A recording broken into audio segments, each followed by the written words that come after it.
Alexandra. Donc aujourd'hui, pour la chaîne YouTube, nous allons découvrir la suite de l'affluence. Donc il y a eu déjà 2 précédentes vidéos sur l'affluence, comment l'évaluer et puis comment s'entraîner à l'affluence.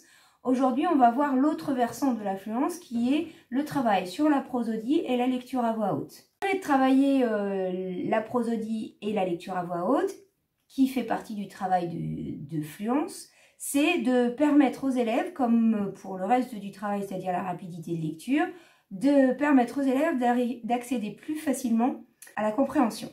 Le premier travail que l'on peut faire, c'est choisir un texte et à partir de ce texte, c'est travailler ce texte. Donc, en groupe de souffle, par exemple, on peut décider de lire le texte ainsi. Sur ce, un renard affamé sur 20.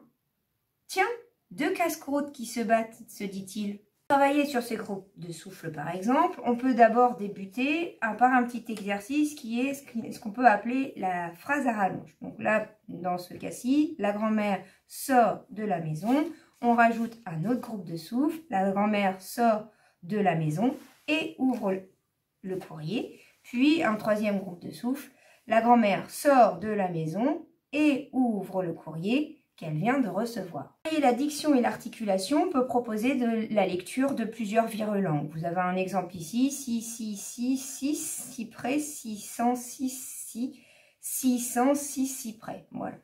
Et s'entraîner à ça. À partir d'une phrase simple, on peut aussi travailler l'intonation. Il commande une glace au café. Il suffit de changer le point terminal pour modifier l'intonation. Il commande une glace au café. Il commande une glace au café. Et puis aussi, on peut aussi insérer par exemple ici une virgule, ce qui fait que ça montre l'importance de la ponctuation dans la phrase et l'importance de cette intonation, et puisque cette virgule change le sens même de cette phrase.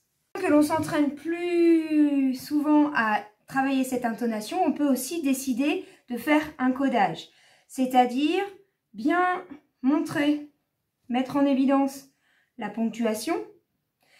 On peut aussi indiquer lorsque la voix monte, en faisant un fléchage comme ça, ou lorsqu'elle descend, ou bien encore lorsqu'elle reste neutre, pour aider les élèves à bien positionner leur voix. Alors, tous ces exercices peuvent être travaillés seuls, ou alors avec un autre élève. Vous pouvez inviter à chaque fois les élèves à répéter. Vous pouvez faire une lecture à l'unisson, vous pouvez faire aussi des lectures en écho, c'est-à-dire que les élèves répètent chaque phrase lue à tour de rôle. Aussi partager les textes entre différents groupes, ce qu'on appelle une lecture orchestrée, ce qui permet de donner du rythme à la lecture. Lorsque ces exercices se font seuls, on peut aussi penser à l'enregistrement, ce qui vous permet d'écouter en différé la lecture de l'élève. Ou bien aussi partager cette lecture avec un autre élève, ce qui peut être aussi intéressant dans le mode coopératif. Je vous remercie de votre attention et puis j'espère vous retrouver la fois prochaine. À bientôt!